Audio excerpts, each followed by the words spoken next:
Before we get into this week's episode, I want to make a plug for Art Market Minute. This is ArtNet News' new micro-podcast hosted by Margaret Kerrigan, who's the site's news editor Europe. It offers a weekly snapshot of essential art market news expertly compiled by the ArtNet Pro editorial team. I have not talked to anyone for 2 years. It's been such an isolated process.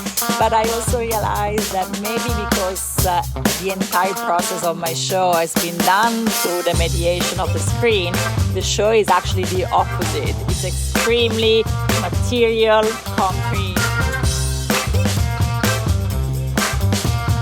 Hi, I'm Andrew Goldstein, and this is The Art Angle, a podcast from ArtNet News where the art world meets the real world, bringing each week's biggest story down to earth.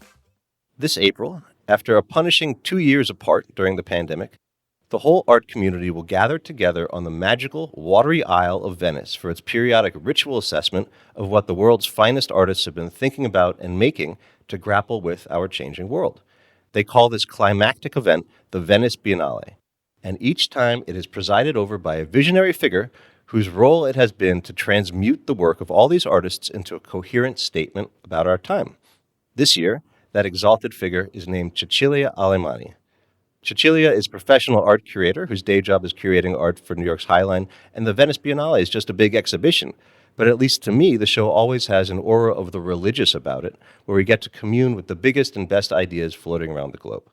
And this time around, the globe is in rare and urgent need of big ideas, with existential crises raging all around us that need to be understood and reckoned with now. So can this year's edition of the Venice Biennale help? To find out, I'm very happy to have Cecilia Alemani on the show today to talk about her big exhibition, which is beautifully titled The Milk of Dreams. Thank you very much for coming on The Art Angle, Cecilia. Thank you for having me. I'm very excited to be here today. So where are you zooming in from right now? I'm zooming in from my apartment in Venice, in Via Garibaldi. For those who knows Venice, it's between the Arsenale and the Giardini. So very conveniently located for, I'm sure, what must be constant sprints back and forth. So having had the great pleasure of delving into all the materials around your Biennale, it's clear that this has the makings of a sensational, mind-expanding show. It's also clearly been a Herculean process to get here. How are you feeling about all of it today?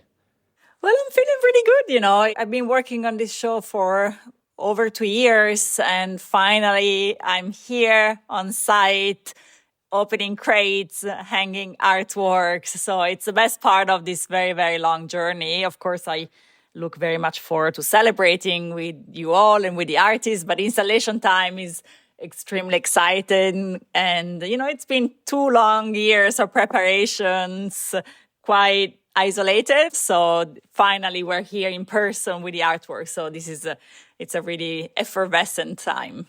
So to kind of spell out the journey, the Venice Biennale announced that you would be its next curator all the way back in January of 2020.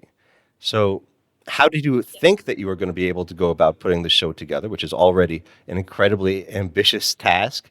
And then how did your plans potentially change a little bit when events changed? The first 6 months of the preparation has been quite hectic because, as you said, I was appointed in January, and 6 weeks afterwards, the pandemic became very much a reality for all of us, also in the States. And then not even 2 months after, the show got postponed. So in the first 6 months of preparation, I kind of started again 3 times. And so the luxury of having a bit more time, at that point I decided, maybe it's better that I just focus very much on research and talking to the artists. And so I started basically doing hundreds of studio visits, of course, in the sad world of Zoom, because I couldn't travel and I couldn't even go to studios in New York. It was a full immersion, but it was great because it gave me also the opportunity of having lots of very thoughtful and profound discussions with many people that, of course, I didn't know. And, of course, it's not the same as being in the studio with an artist and being able to smell the oil paint or just walk around the sculpture. But at the same time, I think the conversations that came out were very, very profound. So they really merged into the structure of the show. And were there any trends or common themes that seemed to reveal themselves through these conversations? Yeah, I think, I started very much thinking about the idea of metamorphosis and transformations. And that was very much my initial idea. And then seeing also what was happening in the world and very much what was in people's mind, I started expanding the show to include thinking how our bodies and ourselves are changing with, the clash of technology and the machine in general, and then also our relationship with the surroundings, being other people, the environment, the planet, but also other forms of life. And this really came out of conversations with artists, both in terms of very much existential preoccupations, but also content of artworks. So I feel like, if you ask me trends, it's hard to say, especially in the beginning. What I noticed was everything was completely frozen, meaning that so many artists I talked to, they felt we're part of this big machine that works when it's well oiled, but as soon as one element is out of function, everything breaks down. So I think the most common feeling, especially in the first year or so, was sort of a paralysis and not knowing what to do next in our very accelerated world. But that also created a space for more maybe introspective investigation and also kind of confessional.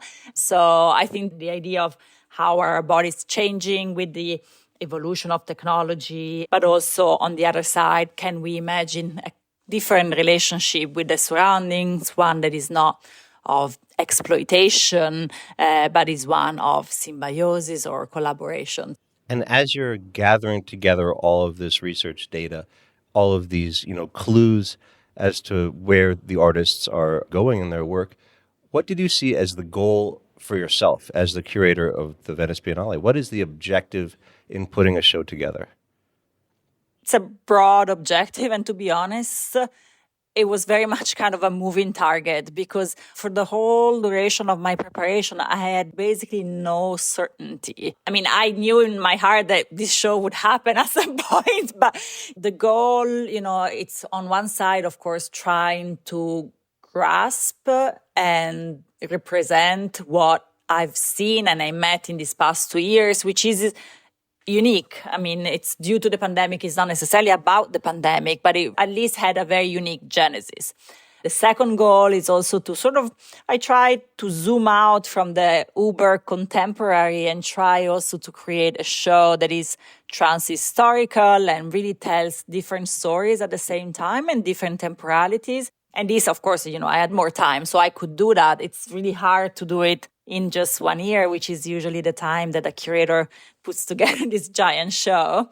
And then also try to look at things from a faraway perspective, like a zoomed out perspective, and looking at this edition of the Biennale, not just as one edition that maybe it's juxtaposed just to the previous one, but in a lineage of exhibition, especially thinking that the Venice Biennale has been around for 127 years. So the idea of looking back is not just because it's always great to put in dialogue the old and the new, but it's also to see those stories that have been obliterated and kind of forgotten also by the institution itself of the Biennale. So this sort of movement back and forth was quite important in my exhibition making. Now, I think one thing that is relevant to this edition of the show is that in that 127-year history of the Biennale, you are actually only the 5th woman to ever organize the show. And remarkably, you are unique in history as being the only Italian woman to ever organize the Venice Biennale. Yeah. How did that inform your work here? If you say like that, it's also kind of very sad, thinking that there have been 58 editions of the Venice Biennale before me. And it's very sad because I keep thinking about the amazing women that came before me that could have done an incredible job and they were never part of it. But regardless of that, I feel like it's a tremendous sense of responsibility because I have a platform where I can really establish something that is, of course, beyond myself. And it's also a little bit of a symbolic gesture, but the idea of giving a lot of space to women artists and a bit of a different structure for this exhibition was really important. Coincidentally, there are a lot of Italian women artists, both living and historic, in your show. I think more Italian women are represented in this edition than ever before. I mean, by multiples. I think about 24 are in the show, which is about 1/10 of all the artists. And I wonder, is that a coincidence or is that maybe not such a coincidence? I think there is something about the Venice Biennale that it is such an international show. Usually when you go, I don't know, if you go to the Berlin Biennale or to São Paulo, you always assume you're going to see a lot of local artists. You never have that assumption, I think, when you go to the Venice Biennale. You assume you're going to see a very international show, not a show about Venice or about Italy.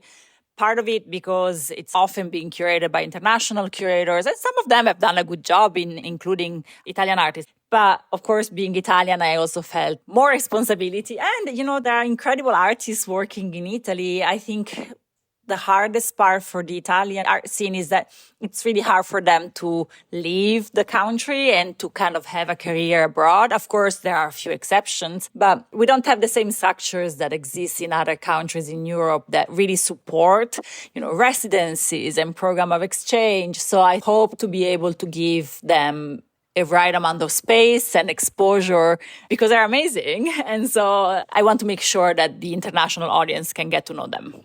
And now you called your biennial The Milk of Dreams, after an illustrated children's book of that name by the British-born Mexican surrealist artist Leonora Carrington. Can you talk a little bit about why you chose that title and the role that Carrington plays in the show? So I got to the title very late, to be honest. I did not start from the title. I did not necessarily start from Leonora Carrington. I got to surrealism quite early. It's been a passion of mine for many years. And I think we all kind of agree now that surrealism is in the air. It's not just my show, but there have been incredible exhibitions in the last 5 years. Exhibitions that really try to sort of challenge the idea that, or the sort of definition of surrealism as a European male thing. So not just Fantastic Women, which was this great show about the women of surrealism that was at the Louisiana, but the show that is currently, or maybe just closed at the Met, about the international surrealism. So looking at surrealism from different perspectives. So there has been an incredible critical and academic job done by colleagues and museums. I mean, of course, I've always loved her, and I knew that I wanted to include some historical works. But then I started reading her writings, and that really opened another dimension for me because on one hand, I think I always love when an artist that you mainly know as a painter or as a visual artist then also writes. And her writings are really incredible because they're like, in a way, very simple, very joyful, but also quite macabre. And most importantly, they have irony and humor, which is a side that was very absent in her male colleagues. So there is this collection of short stories that is hilarious. One of my favorite books of hers is The Hearing Trumpet, which is the story of two old ladies, apparently it was herself and Remedios Varo, and how they deal with the old age, but in a very funny and light and kind of spiritual way. So a very unusual portraiture of the elderly time.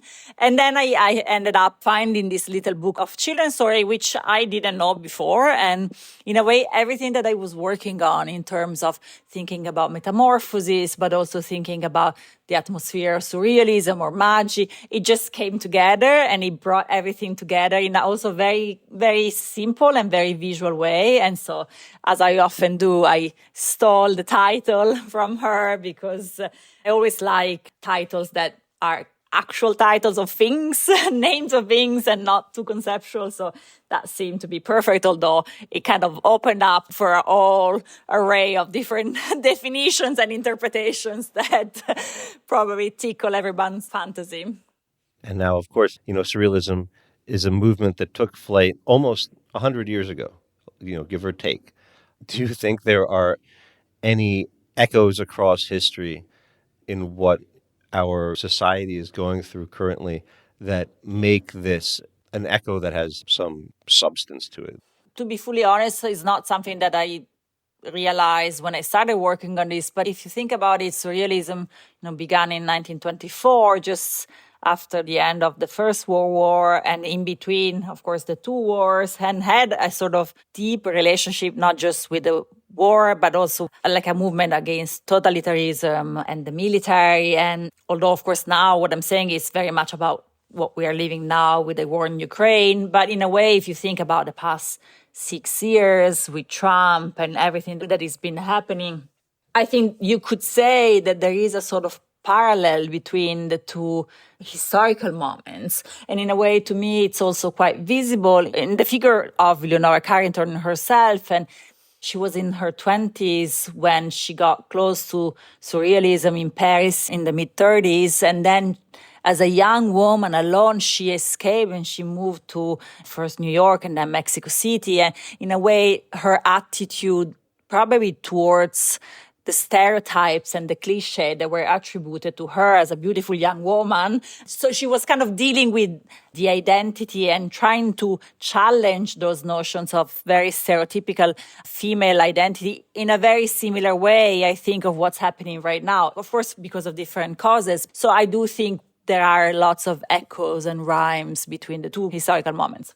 And in terms of the flip side of surrealism's anti-authoritarian, anti-fascist kind of sensibility, another movement that's very well represented in the show is, interestingly, futurism, which was actually the polemical movement that sprang up in fascist Italy as a way of glorifying technological advancement, particularly when it came to the dazzling new weapons of World War I.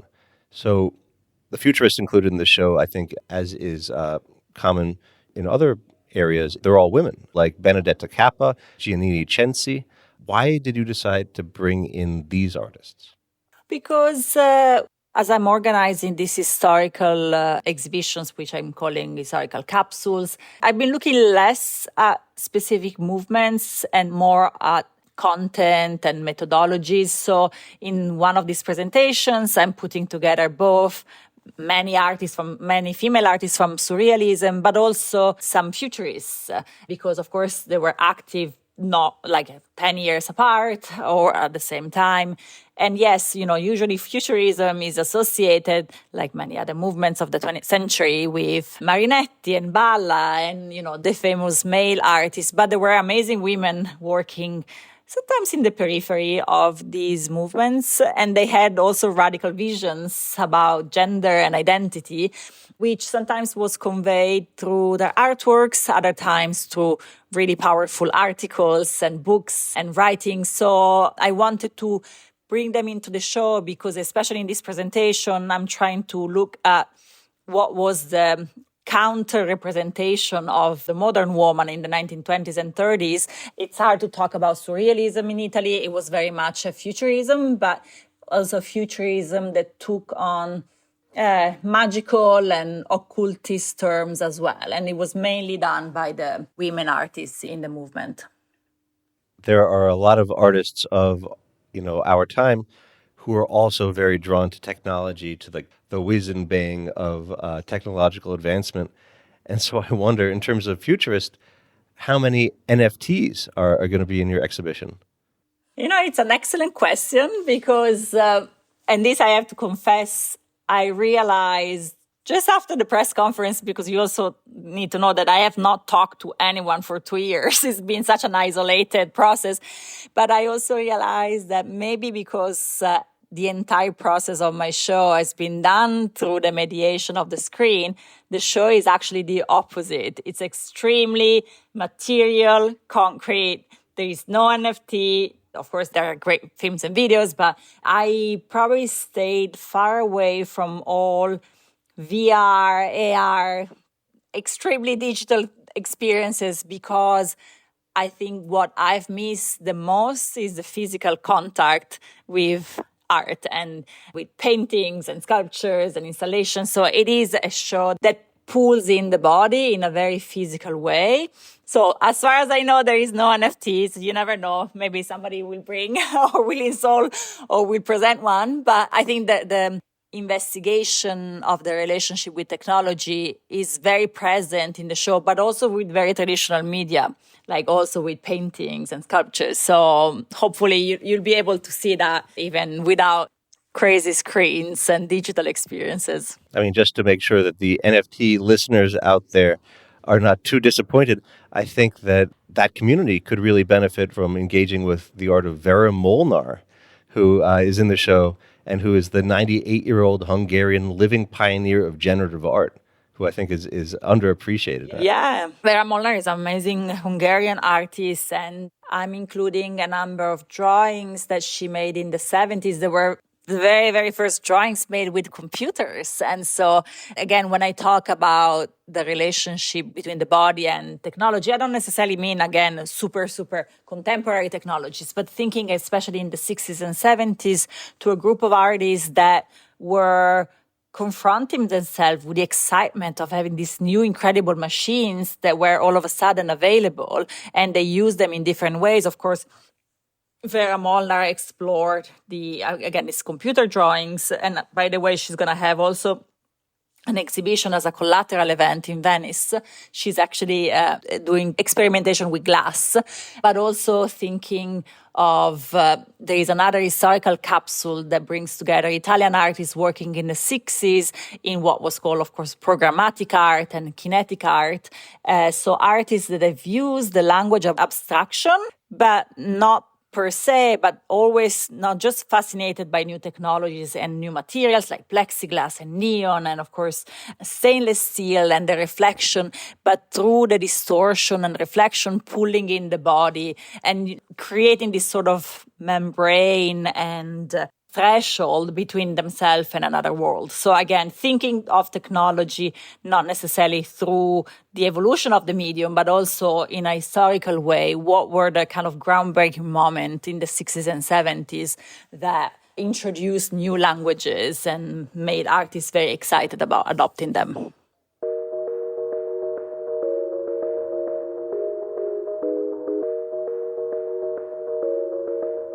So one of the aspects of your show that has gotten the most attention is not only how many female or gender nonconforming artists are in it, but how proportionally few artists who identify as men are actually included. Only about 21, which is 1/10 of the overall artist population, about the same proportion as Italian women artists.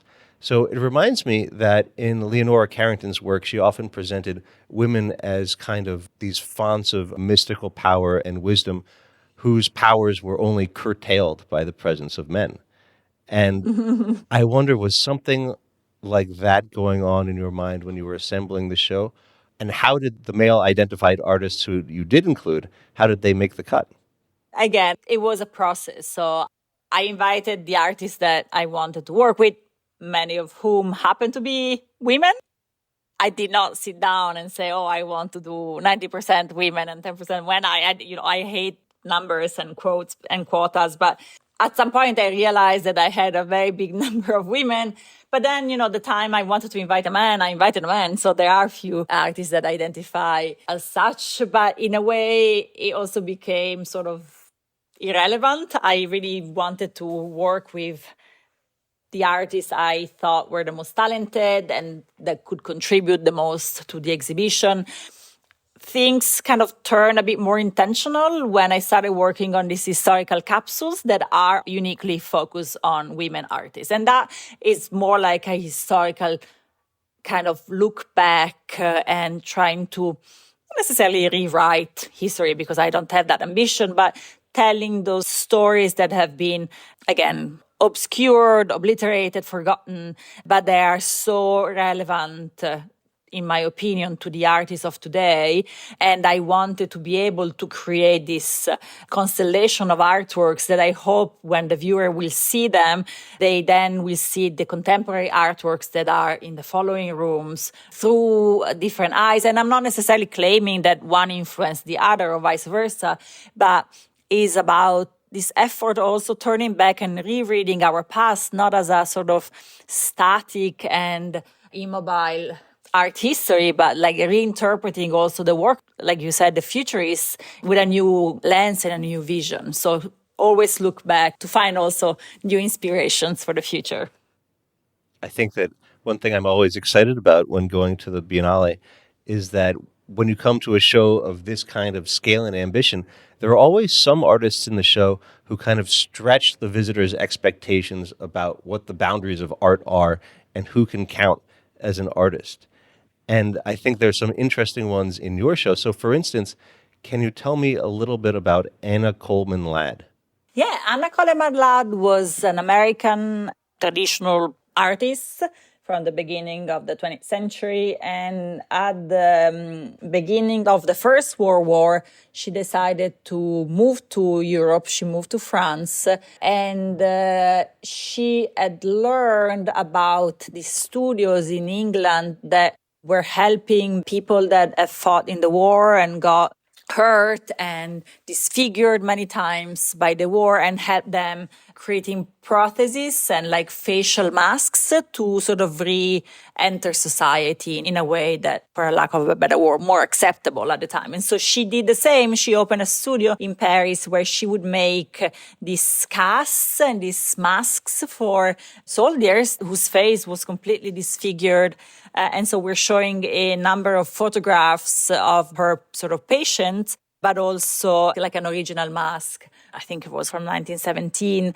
Her work is included in one of these historical presentations, in particular the one that looks at the idea of the cyborg. So this sort of hybrid creature between human and machine.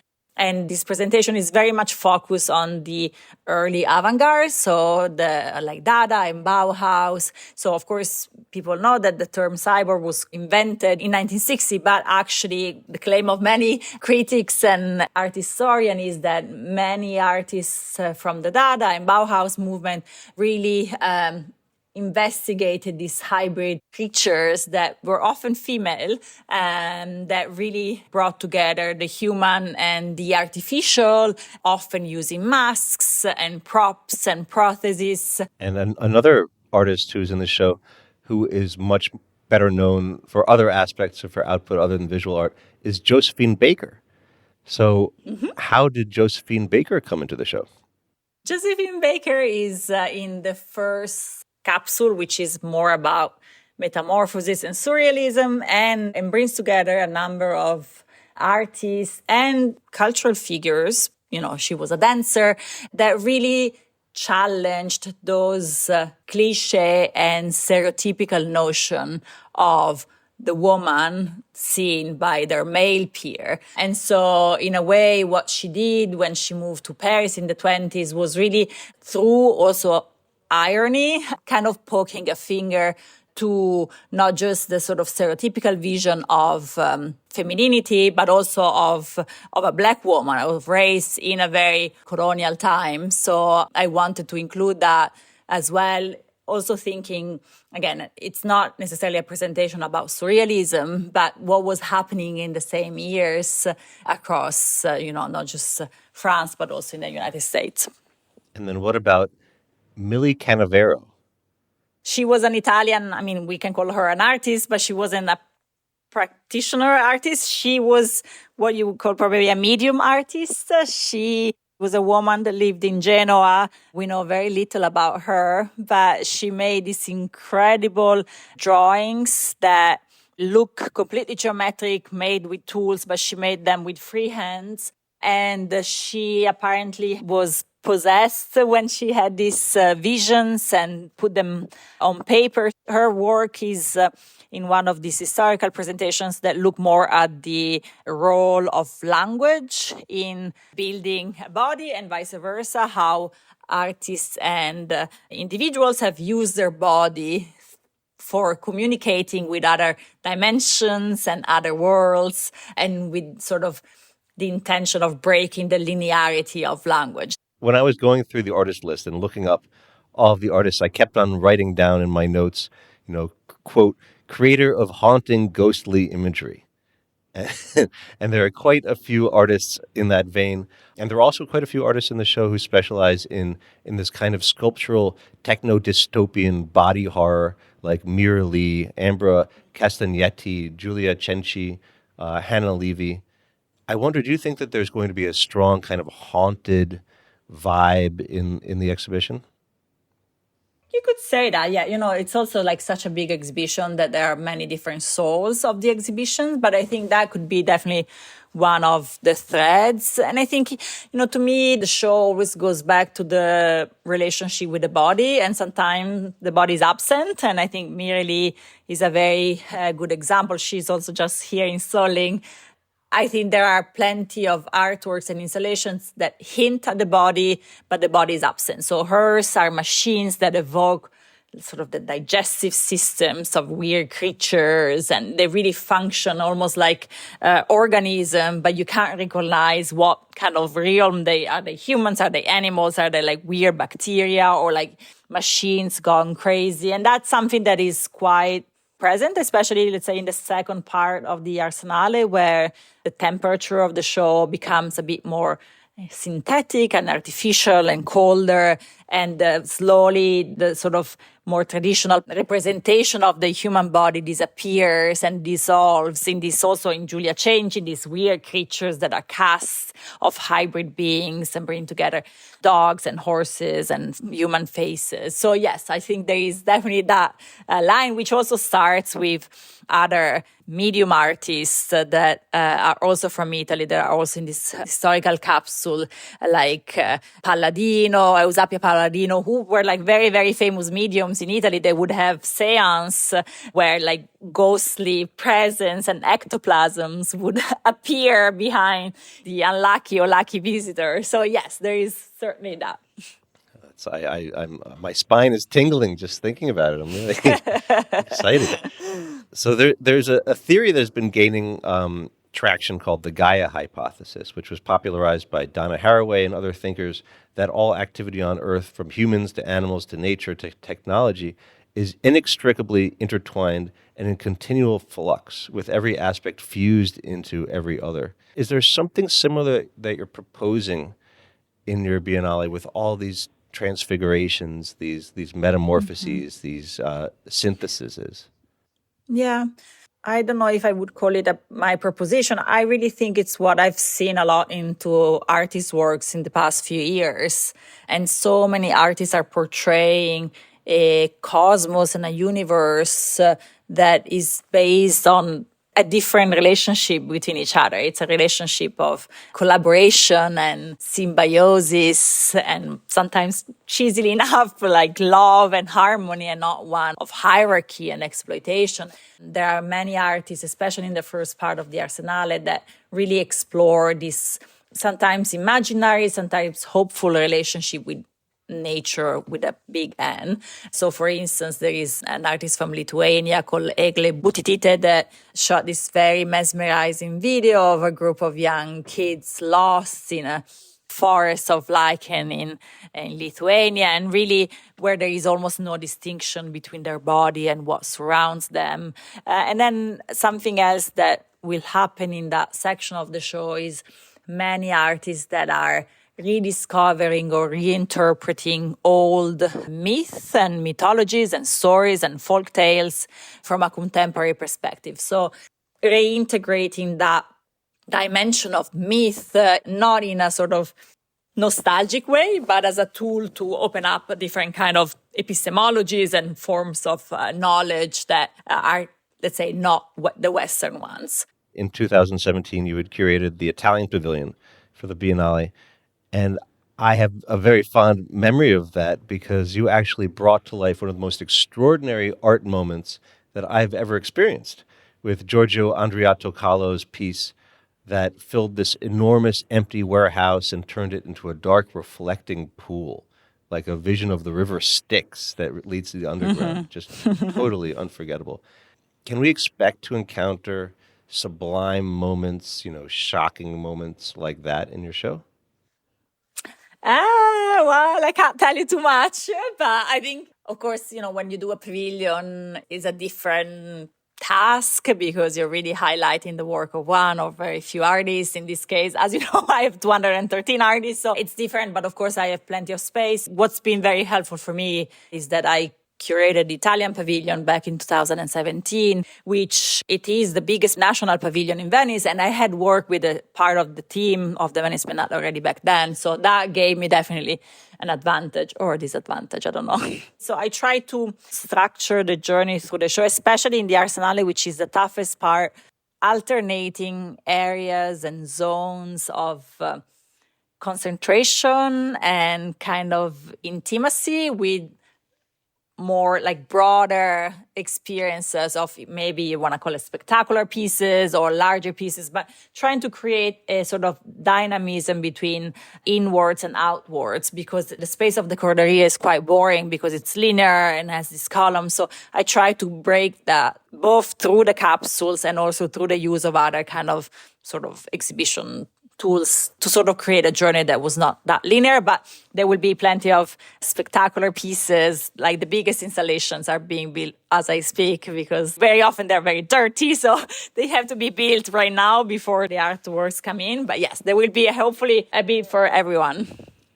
So on a more somber note, first year biennial was upended by COVID. And now over the last month, the world has once again been thrown into crisis by the invasion of Ukraine, which has united much of the world in solidarity with Ukraine in its fight for freedom against Russia, including the Venice Biennale, which stated that it, quote, intends to manifest its full support to the Ukrainian people and its artists and to express its firm condemnation of the unacceptable military aggression by Russia. Now, part of the support is through the Biennale's effort to get the Ukrainian artist Pavlo Makov, who is representing his country at the Ukrainian pavilion, and his art and his team out of the war-torn country and into Venice. And I want to know, where does this effort stand today, and are you involved in that? Yeah, so Pavlo Makov and two other curators are here in Venice. They're safe. They made their way out of Ukraine.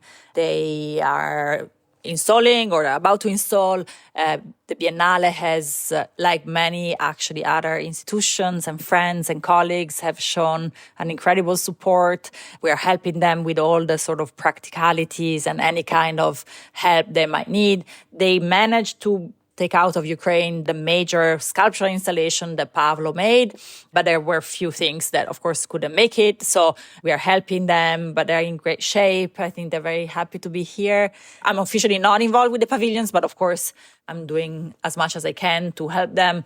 And so are so many friends and other national pavilions. I think they were welcomed here in a very warm way. And the Venice Biennale often gets criticized because of this obsolete structure with the national pavilions, which, has some truth maybe.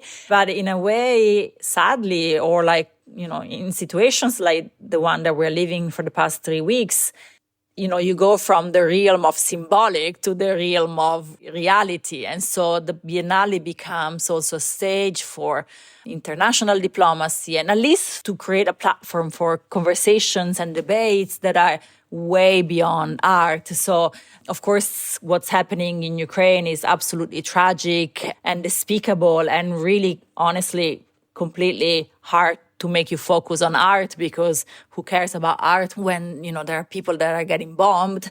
At the same time, I hope that Venice, not just my show, but the Biennale with all its pavilion and the collateral events, because that's also what the Biennale has done in its 127 years of existence, And also just walking around the Giardini, I'm always so incredibly struck when you walk around a miniature version of what Europe and the big, powerful nation states of the 20th century were. It becomes a ground for, discussing matters that go way beyond just art. Did you adapt the Milk of Dreams to make any comment on the situation in Ukraine? Like, for instance, did you have the temptation to include a piece by Maria Primachenko, the folk artist whose museum was bombed?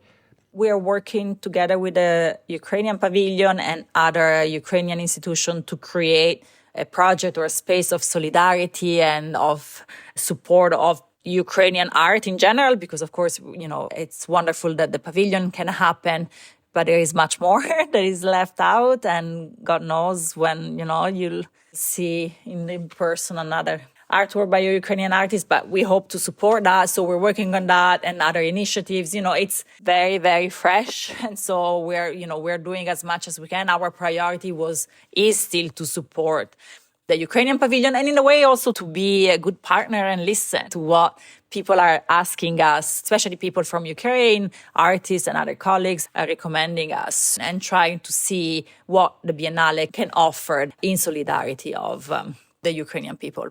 It's so clear that this is a very traumatic time that we're living through, and it seems that the Biennale is going to reflect that in a certain way, that it could come to be known as the trauma biennial, in a sense. Do you think that there's any truth to that?